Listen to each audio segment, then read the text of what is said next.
அது யூதாவையும் எருசலேமையும் குறித்தது, இஸ்ரவேலுக்கு.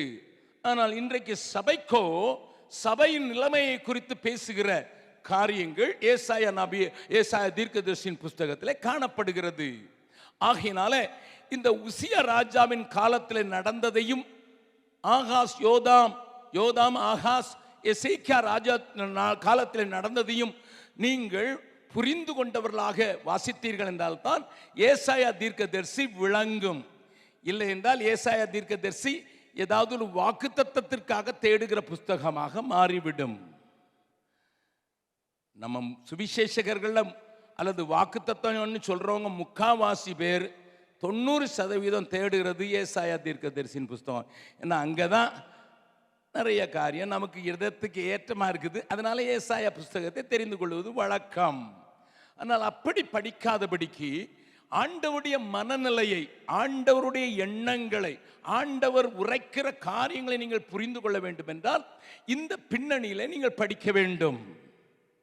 கவனியுங்கள், இன்றைக்கு வேதத்தில் அநேக புரட்டுக்கள் உண்டானது மாத்திரமல்ல, தெளிவற்ற காரியங்கள் உண்டானது மாத்திரமல்ல, தேவைக்கு மாத்திரம் ஃபயர் சர்வீஸ் இன்ஜினாக ஆண்டவரை மாற்றிக்கொள்வதற்கு காரணம் இதுதான். நான் அன்றைக்கு துபாயில் பேசின கூட்டத்தில் சிலர் வந்திருந்தீர்கள். சொன்னேன், ஆண்டவரை ஏடிஎம் மிஷினாகத்தான் பார்க்க ஆரம்பித்திருக்கிறோம். போட்டா காசு வரணும்.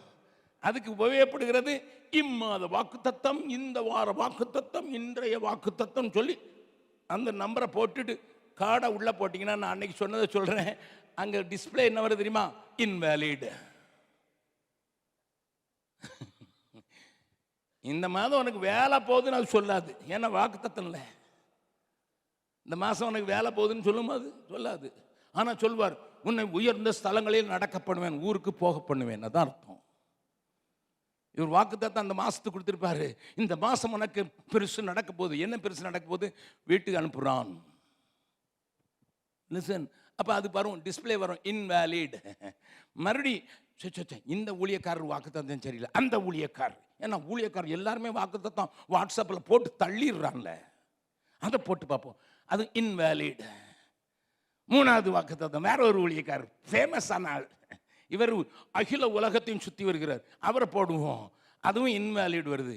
அதுக்கு பிறகு ட்ரை பண்ணி தான் பார்த்துருவோன்னு போட்டா அதுக்கு பிறகு சேஞ்ச் யுவர் பாஸ்வேர்டு. ஹலோ, என்ன ஒருபடியாக பார்க்குறீங்க? அது அகஸ்டின் ஜெபக்குமாராக இருந்தாலும் நான் பேசுறது எனக்கு பொருந்தும். We are being sidetracked, sir.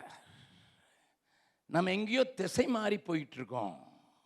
அதனால தான் வேத வசனங்களுடைய ஆழத்தை, இன்றைய காலத்தின் அவசரத்தை, கடைசி நாட்களில் இருக்கிறதற்கு எச்சரிப்பு உண்டாகும்படி எழுதப்பட்டிருக்கிற திருஷ்டாந்தங்கள் நமக்கு விளங்குவதில்லை.